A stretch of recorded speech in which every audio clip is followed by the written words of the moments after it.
Agora gravando, então, novamente, boa noite a todos, sejam bem-vindos.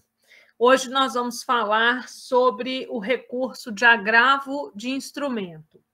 O agravo de instrumento também é um recurso cabível contra decisão de primeira instância. Então, o agravo, ele tem cabimento contra decisões interlocutórias elencadas no artigo 1015 do Código de Processo Civil. Nós já conversamos que são 3 os tipos de decisões que podem ser proferidas pelo juiz no decorrer de um processo de primeira instância. Nós temos os despachos, que são irrecorríveis, temos as decisões interlocutórias, que podem ensejar o cabimento de agravo de instrumento, e temos as sentenças.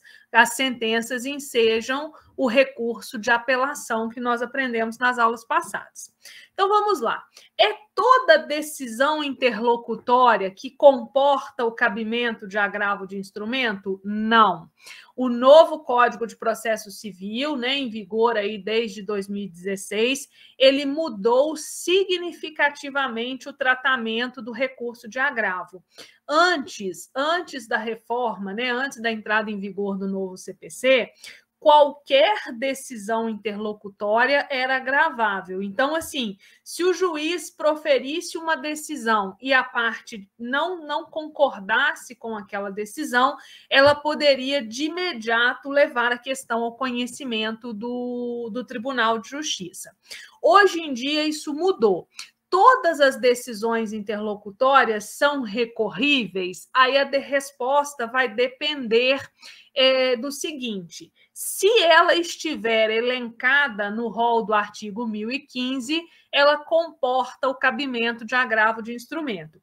Se ela não estiver elencada no artigo 1015, a parte poderá recorrer, porém só depois de proferida a sentença. O que o legislador fez foi assemelhar em parte o procedimento comum ao que é a regra no caso dos juizados especiais e também da Justiça do Trabalho. Lá na Justiça do Trabalho e nos juizados especiais não cabe recurso contra a decisão interlocutória. Então, tudo que vai acontecendo no curso do processo vai ficando guardado, vai ficando acumulado. Ao final, quando o juiz profere a sentença, se ainda houver interesse no conhecimento daquelas questões interlocutórias, no recurso interposto contra a sentença, a parte pode rediscutir aquelas questões. Na vigência do Código de Processo Civil atual, essa sistemática ela se aplica em partes. Por quê? As decisões elencadas no artigo 1015 comportam recurso imediato. Agora, as outras decisões, que não se enquadram no artigo 1015, a parte delas poderá recorrer quando da interposição do recurso de apelação ou requerer o conhecimento daquela questão pendente nas contrarrazões de apelação. Esse dispositivo, especificamente o artigo 1015, ele tem sido objeto de muitos questionamentos, tá? Existe uma discussão doutrinária e mesmo jurisprudencial no sentido, de que se seria mesmo esse rol do artigo 1015 um rol taxativo. Por quê? Tem questões importantes, decisões interlocutórias importantes que não foram abarcadas, que não foram abrangidas pelo artigo 1015. Aí fica aquela questão, caberia, então, um mandado de segurança, porque o mandado de segurança hoje, ele é possível a sua interposição contra decisões judiciais, desde que não haja um recurso próprio.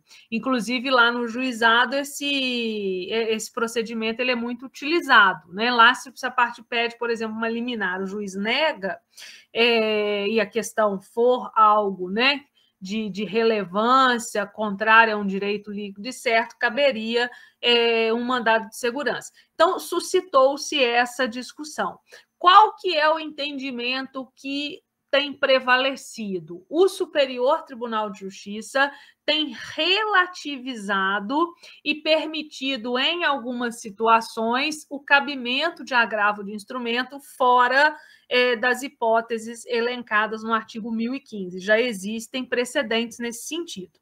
Aqui em Minas Gerais, né, nós estamos trabalhando com o nosso Tribunal Estadual, o Tribunal de Justiça do Estado de Minas, eles têm observado com rigor o rol do artigo 1015. Então, chega um agravo de instrumento no Tribunal de Justiça, eles fazendo o exame de admissibilidade, eles vão verificar. Está no artigo 1015, eles vão passar a apreciação do agravo. Se não estiver no artigo 1015, o Tribunal de Justiça aqui de Minas não conhece do agravo de instrumento por falta, né, de um pressuposto aí, que é o cabimento, a inadequação e o não cabimento daquele recurso. Então, vamos passar aqui para os nossos slides para a gente começar a conversar. Então, é o recurso cabível contra decisão interlocutória. Repito, né, as decisões interlocutórias elencadas aí no artigo 1015. Ah, professora, mas você acabou de falar que tem divergência. Nós aqui vamos trabalhar com o que o Código de Processo Civil estabelece. Eu estou só trazendo uma informação complementar para vocês, né? Que, assim, no dia a dia, na prática forense, há quem discuta essa literalidade do artigo 1015. Mas para você não errar numa prova, seja numa prova nossa, né? Seja num exame de admissibilidade da OAB, seja num concurso, numa prova de estágio, é preferível trabalhar com a literatividade ou taxatividade do rol do artigo 1015. Pelo menos esse é o entendimento prevalecente aqui no nosso Tribunal de Justiça do Estado de Minas Gerais. Então, pelo atual CPC, apenas as decisões interlocutórias listadas no artigo 1015 é que admitem, né, permitem o cabimento do agravo de instrumento. As demais não comportam recurso imediato, mas poderão ser impugnadas quando da interposição do recurso de apelação.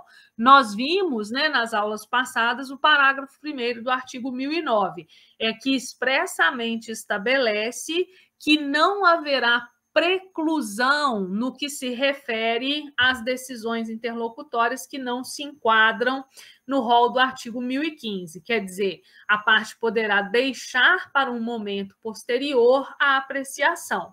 Eu costumo utilizar de exemplo, né, algo assim que é muito comum, muito recorrente no dia a dia, que é a questão do indeferimento das provas, né? Então, assim, vamos pensar que a parte requer a produção de uma prova pericial. A prova ela é destinada ao juiz, então cabe ao juiz avaliar a pertinência da prova. Vamos imaginar que o juiz negue a produção daquela prova pericial. Eu posso agravar dessa decisão? Não, não cabe agravo de instrumento dessa decisão. Mas eu posso, quando eu for recorrer da sentença, alegar o cerceamento de defesa por não pelo fato do juiz não ter permitido a produção daquela prova. Então, a matéria não fica preclusa, eu posso lá na frente voltar a discuti-la. Alguém levantou a mão, fez um sinal aqui para mim? Quem que é? Pode falar. Sim, foi eu, Geisa, tudo bem? Ei, Pamela, tudo bem?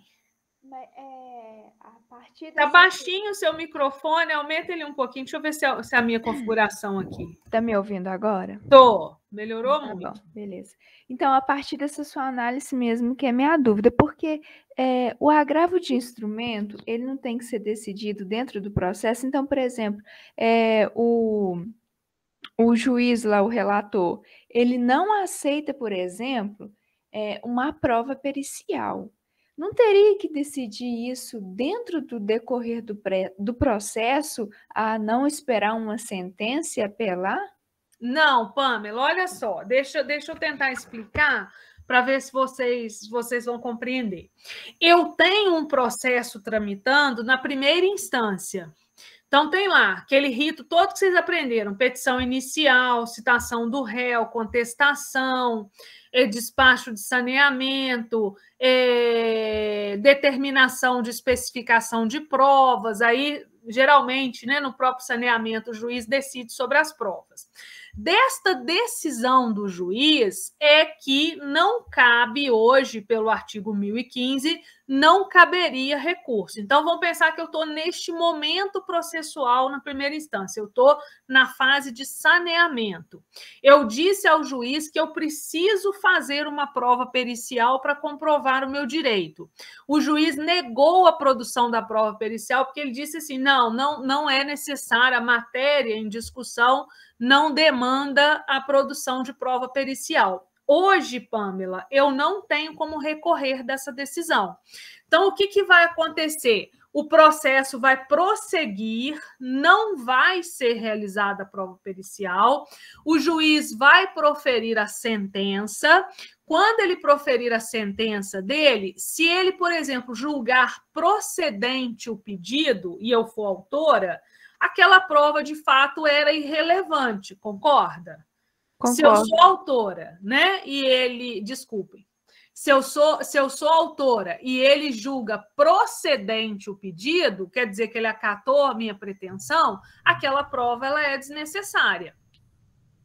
Mas o professor, ele indefere simplesmente ou ele justifica esse indeferimento dele? Ele sempre tem que justificar, Renato. Qualquer decisão judicial precisa ser fundamentada. É porque é estranho, é muito estranho ele fala, né, o juiz simplesmente fazer isso. Isso é uma coisa que vai provocar até uma outra atitude dele, por exemplo, um exame melhor dele. Ele não porque ele pode achar que está protelando. Geralmente, quando ele indefere esse tipo de produção de prova, é porque ele entende, né? Porque, assim, eu posso requerer perícia para qualquer coisa? Não, gente, perícia é para exame, né? Ou vistoria. Então, eu preciso de uma perícia quando há necessidade de um conhecimento técnico especializado que o juiz não tenha. Então, vamos pensar, eu não preciso de um perito para fazer análise de um contrato, por exemplo. Agora, se já for um contrato que envolva, né, valores, e aí eu estiver discutindo, por exemplo, as taxas cobradas, né, os encargos aplicados, eu poderia ter, a princípio, a necessidade de uma prova pericial. Mas poderia o juiz, num caso concreto, entender que essa apuração dos valores poderia ser feita em liquidação de sentença. Lembram que nós vimos que é possível o juiz, em determinadas situações, ele pode proferir uma sentença ilíquida e aí as partes, antes de requererem o cumprimento da sentença, elas promovem a liquidação? Então, assim, eu posso ter situações concretas em que o juiz indefira. Ah, professora, mas isso acontece sempre? Depende do juiz. Tem juiz que deixa a parte produzir a prova que ela quiser. Mas, com isso, os processos demoram muito tempo. Gente, uma perícia atrasa um processo em mais de 2 anos. Então, assim, se eu tenho um processo com prova pericial, você pode colocar pelo menos 2 anos a mais só para a realização dessa perícia. Porque, assim, são muitas as providências que precisam ser tomadas e a gente sabe, né, que a secretaria vai movimentando os processos de acordo ali, né, com a ordem cronológica e toda a organização deles. Então, assim, se a gente for trabalhar com média, geralmente um processo que tem perícia, ele acaba demorando 2 anos a mais do que um processo que não tenha perícia. Ah, professora, mas o juiz vai sempre indeferir? Não. Eu já tive várias experiências em que os juízes permitem a produção de provas, a meu ver, desnecessárias, só para não correr o risco de amanhã ou depois a parte alegar nulidade por cerceamento de defesa. Mas é caso concreto, tá? Isso é um exemplo de uma situação hipotética que poderia acontecer de ter uma decisão interlocutória não recorrível de imediato. Entendido, Renato? Entendido. Ô, Pamela, vamos voltar lá para ver se você entendeu.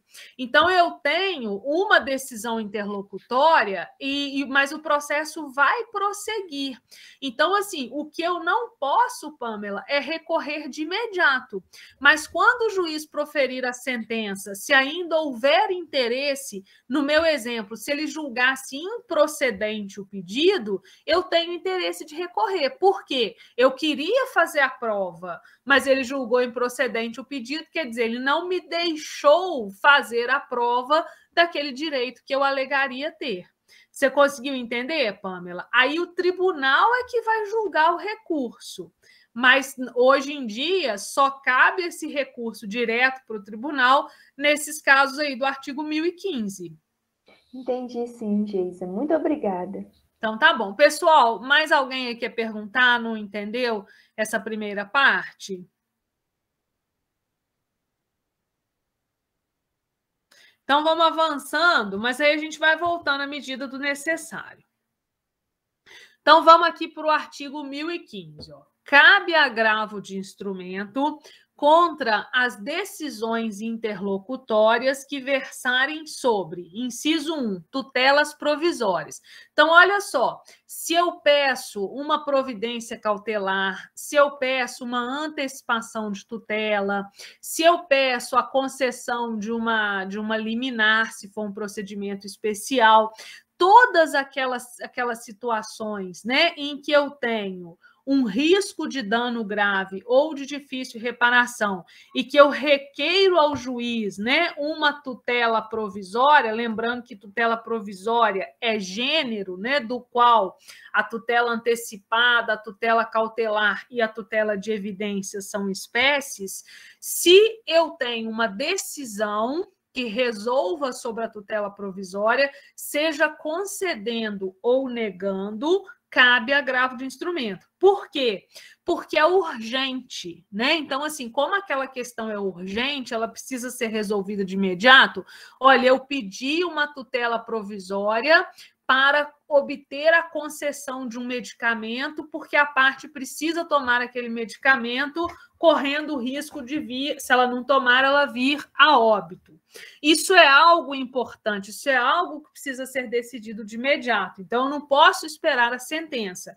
Se o juiz negar ou conceder, desta decisão cabe de imediato recurso de agravo de instrumento, para que o tribunal confirme ou reforme esta decisão interlocutória. Também cabe agravo de instrumento contra a decisão que resolve mérito do processo. Que decisão que resolve mérito do processo? Quando vocês estudaram, né, o procedimento comum, vocês aprenderam que é possível hoje no novo CPC o juiz proferir uma decisão parcial de mérito. Está lá no artigo, deixa eu falar aqui para vocês qual artigo que é. Só para vocês relembrarem.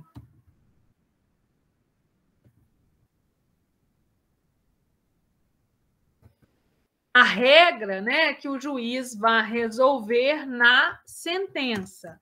Mas o novo CPC, justamente visando, né, a resolver essas questões, a permitir que elas possam ter um julgamento mais célere, ela prevê lá no artigo 356, deixa eu copiar aqui o artigo 356 para vocês.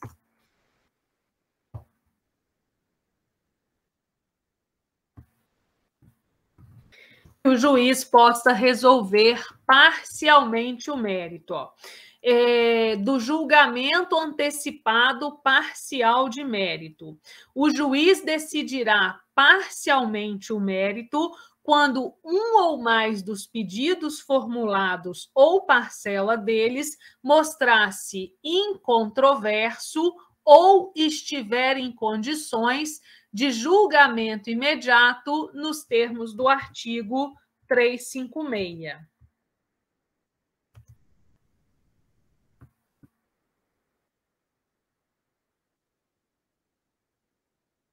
Então, olha só, o artigo 356, ele veio permitindo que o juiz possa já resolver essas questões. Então, imagine o seguinte, imagine uma ação em que o autor ele esteja cobrando, por exemplo, o ressarcimento de um determinado valor.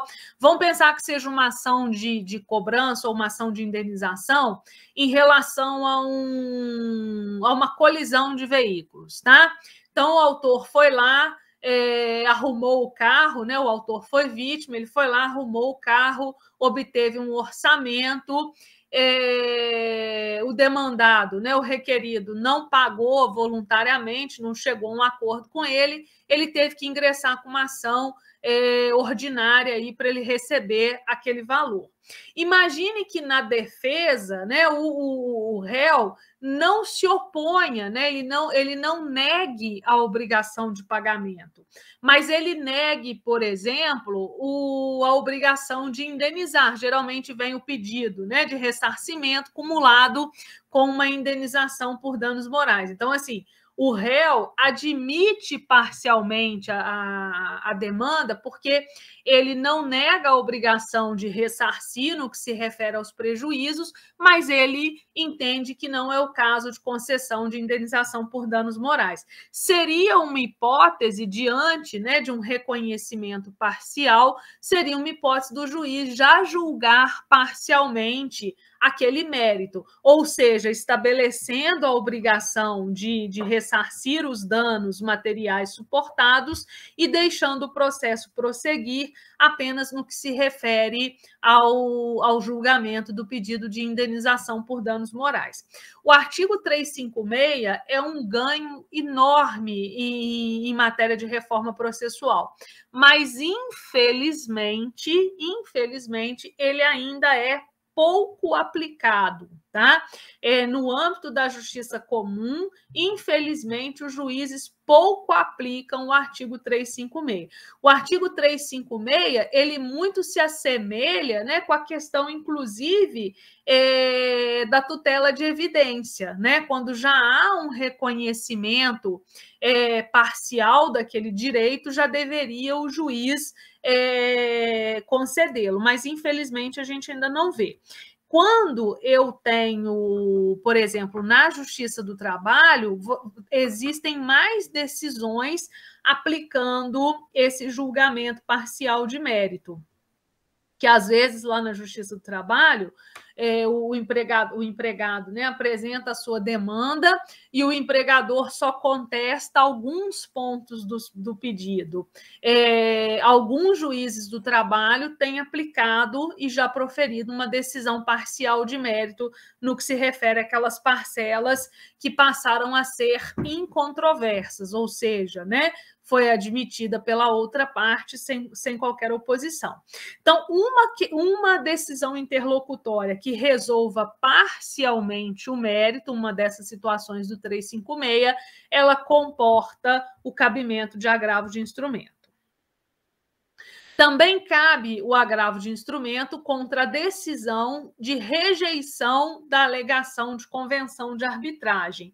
A gente já conversou, né, numa outra oportunidade, sobre a convenção de arbitragem. A convenção de arbitragem é o documento elaborado, né, pelas partes, estabelecendo qual que vai ser o procedimento para que o processo delas, para que o conflito delas seja resolvido por um árbitro, ao invés de ser resolvido pelo Poder Judiciário. A arbitragem, nós já sabemos que ela é facultativa, ninguém é obrigado a valer-se da arbitragem, mas se a pessoa voluntariamente aderir a um contrato de arbitragem, uma convenção de arbitragem, essa é a expressão da lei, ela fica obrigada ao seu cumprimento. Então, vamos pensar o seguinte: as partes assinaram um contrato, eram 2 sócios, tá? 2 sócios que, num determinado momento, um exemplo hipotético aqui, num determinado momento, eles resolveram dissolver a sociedade empresarial deles. Nessa dissolução da sociedade empresarial, surgiu algum conflito.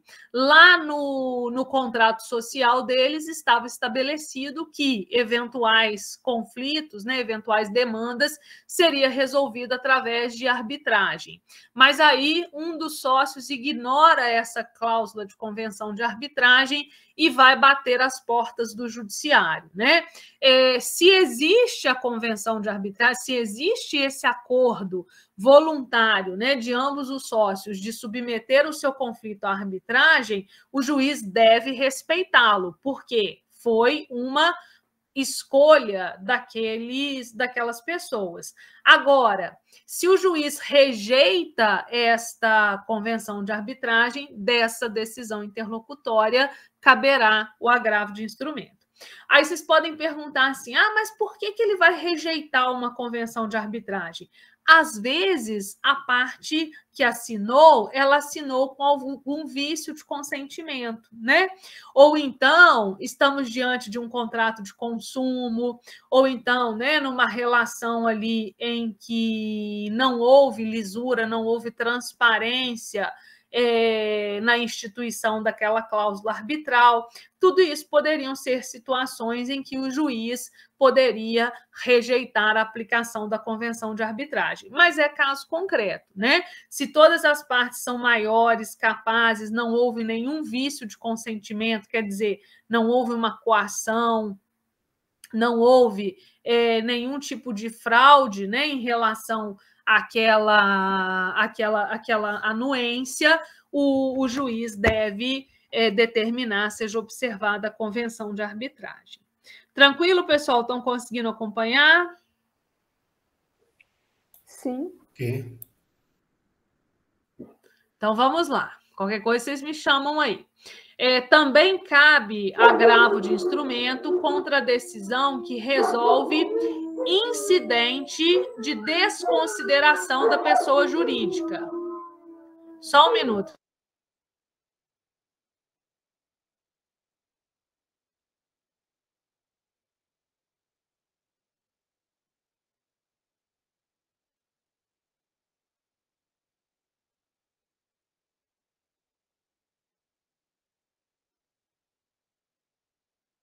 Está na hora da cachorrada uivar aqui. Então, olha só, a decisão que resolve, né, um incidente de desconsideração da pessoa jurídica é uma decisão interlocutória que comporta agravo de instrumento de imediato. Quando vocês estudaram também o procedimento comum, vocês aprenderam que hoje, né, a desconsideração da personalidade jurídica, ela vai ser decidida através de um incidente, quer dizer, o juiz suspende o processo e em apenso ele vai resolver se é ou não é o caso de desconsideração da pessoa jurídica. Quando que vai desconsiderar a pessoa jurídica? Quando houve ali alguma fraude na constituição da empresa, né? Então, vamos pensar, a empresa vinha praticando atos fraudulentos para prejudicar as pessoas que com ela negociavam, ou então para prejudicar seus funcionários. Nestes casos de fraude, seja fraude em relação às relações de consumo, seja a fraude lá do Código de Processo, do Código Civil, em ambas as situações é permitida a desconsideração da personalidade jurídica. Agora, o simples fato da empresa não ter patrimônio não é motivo para desconsideração da personalidade jurídica. A regra em matéria de direito societário é que o patrimônio pessoal do sócio não se confunde com o patrimônio da empresa. Então, eu tenho duas pessoas distintas. Eu tenho a pessoa física dos sócios e eu tenho a pessoa jurídica, que é a empresa. Então, quando eu faço uma contratação com a empresa, é só o patrimônio daquela empresa que vai responder pelo pagamento das suas dívidas. Só eventualmente o patrimônio dos sócios vai responder. Nós até conversamos sobre isso quando estudamos o processo de execução. Só eventualmente o patrimônio do sócio vai responder, ou naqueles casos, né, em que a própria Constituição da empresa prevê responsabilidade pessoal, que é o caso, né, das empresas individuais, ou então quando houver essa situação de fraude, quando a empresa for constituída, né, ou praticar atos fraudulentos, é que poderá ensejar a desconsideração da pessoa jurídica. E aí, havendo a desconsideração da pessoa jurídica, caberá contra esta decisão de imediato recurso de agravo de instrumento, até porque provavelmente o patrimônio dos sócios passará a ser atingido com essa decisão. Também caberá, deixa eu passar aqui, também cabe agravo de instrumento contra a decisão de rejeição do pedido de gratuidade da Justiça ou acolhimento do pedido de sua revogação. Olha só, quando a parte ingressa com a ação e ela requer o benefício da assistência judiciária, o juiz pode decidir esse pedido de assistência judiciária de imediato. E aí, quando ele decide de imediato, desta decisão dele cabe agravo de instrumento. Por que que cabe de imediato? Porque se ele negar o pedido de assistência judiciária, a parte tem que recolher custas. Se ela não tem condições de recolher essas custas, o tribunal precisa decidir logo sobre esse pedido, sob pena da parte não conseguir a efetiva prestação jurisdicional. Então, quando o juiz já aprecia de logo o pedido de assistência judiciária, desta decisão cabe de imediato agravo de instrumento. E aí uma curiosidade, né? Quando a parte vai recorrer, ela não precisa recolher as custas recursais. Essa mesma gratuidade que ela pediu na primeira instância, ela pode pedir no recurso, né? Alegar que ela não tem condições de realizar aquele pagamento e deixar que o tribunal já decida sobre esse pedido. Quem me chamou aí? Vamos lá. Professora Renata, deixa eu falar para a senhora, uma dúvida aqui que paira muito é o seguinte, quando do pedido da gratuidade da justiça, mas o advogado é advogado particular, não é advogado de sindicato, etc. Uhum. Isso aí não leva o juiz a ter dúvida se ele pode ou não?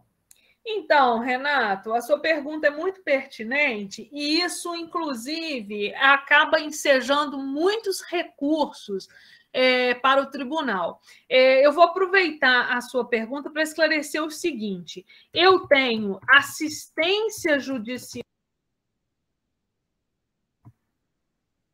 Estou escrevendo aqui. Às vezes na fala, assistência judiciária gratuita, e eu tenho gratuidade da justiça. Então, assim, às vezes a parte precisa da assistência judiciária gratuita, que é tudo. Por exemplo, uma assistência pela Defensoria Pública, ela não tem mesmo condições de patrocinar a ação judicial. Então, ou ela vai atrás da Defensoria Pública, ou então ela vai atrás de um advogado dativo, né, que exerce o mesmo papel que a Defensoria nos locais em que a Defensoria não consegue entender. Já a gratuidade da justiça, ela vai obter a isenção ao pagamento de custas e demais despesas processuais. Hoje, Renato, é pacificado, assim, esse é um entendimento já predominante dos tribunais superiores, no sentido de que a gratuidade da justiça independe do fato da parte estar ou não representada por advogado particular, tá? Então, assim, na justiça do trabalho, lá é diferente. Lá na Justiça do Trabalho, o juiz só dá, por exemplo, ele só concedia a gratuidade, inclusive ele só condenava em honorários, isso antes da reforma, quando a parte estava sob assessoria de sindicatos.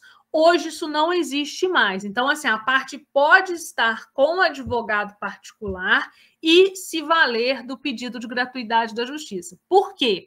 A gratuidade da justiça significa que a pessoa não tem condições, naquele momento, de pagar as despesas do processo sem prejuízo do seu sustento e de sua família. A gratuidade da justiça, ela não está ligada a quanto a pessoa recebe. Às vezes a pessoa recebe lá R$5.000 por mês, mas ela consome, ela gasta 6, ela gasta 7, porque ela tem uma despesa muito alta. Então, ela não consegue ali pagar as custas. Já a assistência judiciária gratuita, ela está ligada a valor. Você não pode usar a defensoria, aqui em Minas Gerais é assim, você não pode usar o serviço da defensoria se você ganha mais de 3 salários mínimos por mês. Ela só atende, a defensoria só atende pessoas carentes. Conseguiu compreender a diferença? Então, a assistência judiciária é mais ampla, abrange tudo. A pessoa não tem condições nem de pagar as custas e nem de pagar um advogado. Gratuidade da justiça, ela só não tem condições de pagar as custas do processo e demais despesas. Não tem condição naquele momento, tá? Se depois, no decorrer do processo ou ao final do processo ela vier a receber algum valor, o juiz pode revogar aquele benefício e determinar o pagamento dessas despesas. Mas isso aí, então, varia de estado para estado, né? Por quê? Porque é o seguinte, por exemplo, eu pedi a gratuidade da justiça, advogado particular, mas só que o processo, era processo lá do Rio de Janeiro, nós entramos aqui para poder ver, e no final eu tive que pagar lá pelo menos uma despesa lá, por exemplo, do funcionário de lá, né, para poder fazer a citação do rapaz. Eu tive que pagar. É pouca coisa, não era grande coisa, não. Mas eu tive que pagar. Eu achava que aquilo ali estava dentro da gratuidade. Estava dentro. Não teria que pagar, não. Não varia de estado para estado, não. Mas, assim, tem juiz que entende diferente. Entendeu? Então, tem juiz, aí é justamente isso que cabe um agravo. Vamos pensar, e no caso concreto, o juiz falou, não, está representado por advogado particular, não vou dar assistência judiciária, não vou dar gratuidade da justiça. Quer dizer, dessa decisão caberia agravo de instrumento. Nesse seu caso lá, você obteve a gratuidade da justiça, mas ele determinou que pagasse uma determinada... Transporte lá do rapaz, do oficial de justiça, que ele tinha que fazer deslocamento para poder ir lá avisar, né? Procurar o rapaz, você entendeu? Mas aí eu tinha que pagar. Não é grande coisa não, mas paguei. Deveria estar incluído. Pois é. Deveria, mas o Renato. Não, mas eu paguei para agilizar, sabe? Não vou nem questionar isso. Rio de Janeiro é tudo diferente. Eu lembro uma vez, tem muitos anos isso, gente, muitos anos. Eu lembro uma vez, muitos anos mesmo, deve ter mais de 20.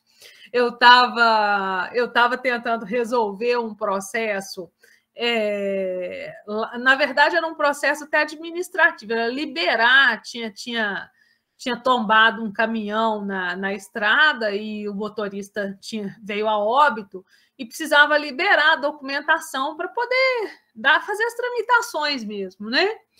E eu me recordo que aí eu liguei lá, não lembro se foi no Detran, não lembro onde era, mas o servidor, ele falou comigo por telefone, assim, na cara dura, que só liberaria se depositasse um dinheiro para o café. É absurdo, né? Aqui, é um absurdo, mas assim, não estava nem aí se estava gravando, nessa época não tinha isso que a gente tem hoje aí, né? Desses celulares, smartphone, essa coisa toda, não era telefone fixo e tal. Mas aqui, não estava nem aí se estava gravando, se não estava gravando, a conversa era outra mesmo. Então, assim, tem algumas situações, Renato, que vão acabar sendo atípicas mesmo. Mas o certo é que na gratuidade da justiça está incluído tudo. Antes tinha um entendimento, mas isso era normatizado em relação às perícias. Por quê? O perito, ele é um terceiro, né? Ele não tem vínculo nenhum com o Poder Judiciário. Então, costumava, nos processos que a parte tinha gratuidade da justiça, o juiz intimar a parte, quando ela pedia perícia, para verificar se ela tinha condições de pagar o perito. Por quê? O perito não iria trabalhar de graça, né? Então, eu preciso de uma perícia de engenharia. O engenheiro não vai trabalhar de graça, ele não é servidor do Poder Judiciário. Então, você tinha essa dificuldade. Aí, hoje, o Tribunal de Justiça, ele modificou essa situação e hoje existem profissionais que são cadastrados justamente para atuar nesses processos de assistência judiciária gratuita. Aí, esses profissionais recebem um valor menor, mas esses valores são pagos pelo próprio Estado, não é a pessoa, porque se a pessoa está pedindo gratuidade da justiça é porque ela não tem condições de arcar com esse custo. Mas aí, se vocês pegarem, por exemplo, processos mais antigos, vocês vão ver que mesmo a parte tendo assistência, tendo a gratuidade da justiça, já teve situações de uma perícia, ela precisar fazer o pagamento sob pena da perícia não ser realizada. Tranquilo? Entendido. Então, vamos lá. Também cabe agravo de instrumento da decisão que determina a exibição ou posse de documento ou coisa. Quando vocês estudaram lá os diversos mecanismos, né, os diversos modalidades de prova, vocês viram que é possível requerer-se a exibição de documento ou coisa que esteja em poder, seja da parte contrária, seja em poder de terceiro. Se o juiz nega ou concede esse pedido de exibição de documento, desta decisão já cabe agravo de instrumento. Vocês vejam que o legislador não teve muita coerência, porque aqui também é uma questão probatória.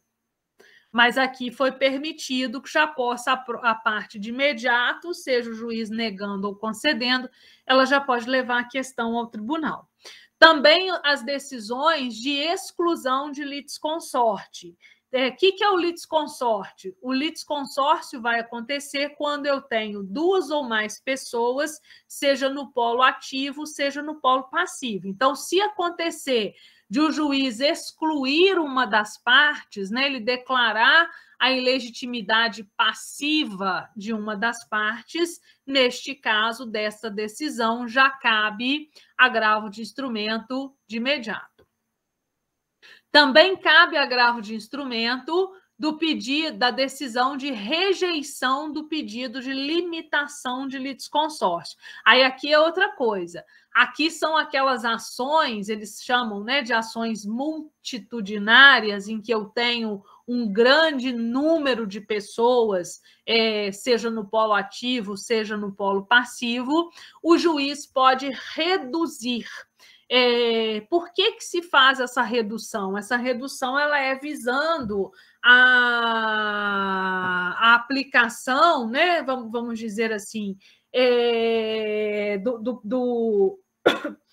da melhor capacidade probatória. Por quê? Se eu tenho muitas pessoas, o processo acaba ficando tumultuado, porque aí, assim, junta um documento, todo mundo tem que manifestar, determina uma especificação de provas, todo mundo vai ter aquela oportunidade de se manifestar. Então, visando aí a trazer celeridade, trazer efetividade para aquele processo, a lei permite que o juiz possa reduzir o número. Desta decisão, né, que ele rejeita o pedido de limitação de litisconsórcio, cabe agravo de instrumento. Também cabe agravo de instrumento da decisão de admissão ou inadmissão de intervenção de terceiros. Então, se for um caso de denunciação à lide, se for um caso, né, de chamamento ao processo, se for uma situação de nomeação à autoria, hoje o CPC dá até um tratamento diferenciado para essa nomeação à autoria, seja o juiz admitindo ou não essa intervenção de terceiros, seja até mesmo uma assistência desta decisão, também já cabe agravo de instrumento de imediato.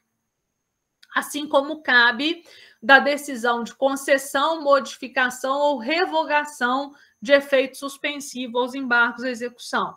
Nós aprendemos no semestre passado que, como regra, os embargos não têm efeito suspensivo, mas o juiz pode concedê-lo quando ele verificar uma razoabilidade das alegações e ele verificar um risco, né, de dano grave ou de difícil reparação. Então, tanto quando ele concede o efeito suspensivo, quanto quando ele modifica ou revoga, já cabe o agravo de instrumento. Também cabe o agravo de instrumento na redistribuição do ônus da prova. O que seria isso aqui? Quando o juiz faz a inversão do ônus da prova.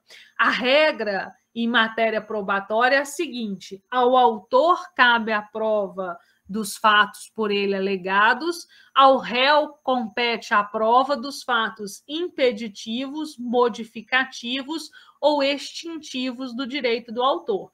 Mas pode acontecer em situações em que o autor não tenha como produzir determinada prova, seja pela natureza, seja pela sua condição de hipossuficiência técnica, né? Não é nem hipossuficiência financeira. Então, o juiz pode determinar a inversão do ônus da prova. Essa decisão do juiz de inversão do ônus da prova, de modificação, né, desse ônus, ela cabe desde logo o agravo de instrumento. Assim como cabe em outros casos expressos em lei. Por exemplo, a lei do mandado de segurança prevê o cabimento de agravo de instrumento contra a decisão que concede ou nega liminar no mandado de segurança. Então, eu vou ter situações em que o legislador expressamente prevê. Lá na lei da ação civil pública, prevê o cabimento de agravo no que se refere à decisão que admite o cabimento da ação. Então, dessa decisão, ainda que ela não esteja no 1015, compete, cabe o agravo de instrumento de imediato por ter legislação especial. E o parágrafo único, ele vem tratando especificamente das decisões interlocutórias proferidas em processo de execução. Espera aí, tem alguém me chamando? Sim. A respeito da redistribuição do ônus da prova, por exemplo, lá no Código de Defesa do Consumidor, por exemplo, o ônus da prova, quem tem que provar, no caso, é o, vamos dizer assim, o comerciante. Então, o juiz que decide, por exemplo, o comerciante que tem que provar, e não o autor, cabe contra essa decisão por parte do comerciante pedindo para o juiz reverter essa redistribuição? Pamela, deixa eu fazer uma observação. Olha só, essa prova ela não é do comerciante, tá?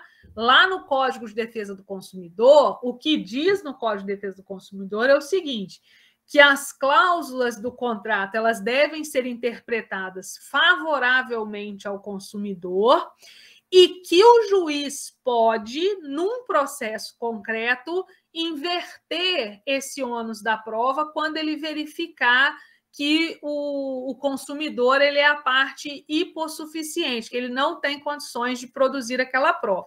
Então, assim, não é a regra que o lojista, né, vamos dizer assim, o fornecedor ou prestador de serviço, que ele tenha que provar, não. A regra é a regra geral. O autor faz a prova das suas alegações, o réu faz a prova de fatos impeditivos, modificativos ou extintivos.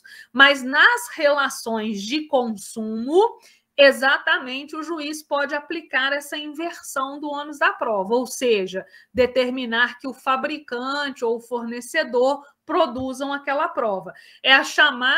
São as chamadas provas diabólicas, que são as provas assim, impossível da pessoa transmitir. Um exemplo clássico disso é a questão de consumo de internet, por exemplo, consumo de dados, né, de celular, de dados móveis. Por quê? Como que eu vou provar? Vem lá na minha conta assim, você consumiu X dados a mais esse mês. Como que eu faço essa prova que eu não consumi aquilo tudo? Então, quer dizer, esse é um caso que eu, consumidora, não tenho como provar. Aí o juiz, no caso concreto, no processo, vai permitir a inversão, ou seja, que a operadora de telefone, né, ou a operadora de internet, ela prove que eu efetivamente fiz aquele consumo. Você entendeu a diferença, Pamela? Não vem dizendo que já é do fornecedor aquele ônus, não. O ônus continua sendo o autor da ação, mas nas relações de consumo, o juiz pode aplicar essa inversão. Entendi. Então, mas aí que está a minha dúvida. Aí uma das partes pode recorrer com agravo de instrumento contra essa redistribuição? Sim, tanto se o juiz concede quanto se o juiz nega, né? Então vamos pensar, eu sou consumidora, eu comprei um veículo, por exemplo, o meu veículo rodou 10 mil quilômetros e teve um problema de frenagem, né? Eu ingresso com uma ação contra a fabricante do veículo. Aí eu peço ao juiz, olha, eu quero inversão do ônus da prova, porque eles é que têm que provar que o freio estava tudo certo, né? Que eu é que fiz mau uso, vamos dizer assim, do equipamento. Aí vão pensar que o juiz negue, o juiz fala, não, é você que tem que provar que fez as manutenções do carro tudo certinho. Eu poderia agravar de imediato dessa decisão, porque ele negou a inversão do ônus da prova. Assim como, se fosse o contrário, ele deferisse, o fabricante poderia ingressar com o agravo, porque ele deferiu a inversão do ônus da prova. Entendi, Geisa. Muito obrigada. Então, tá joia.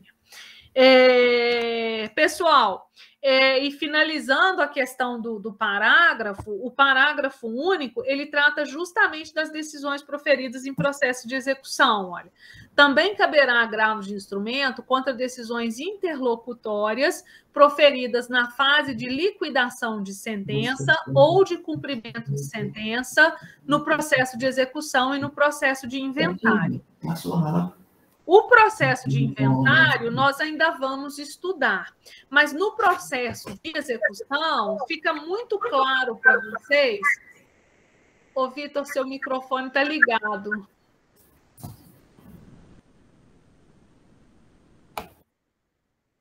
Obrigada.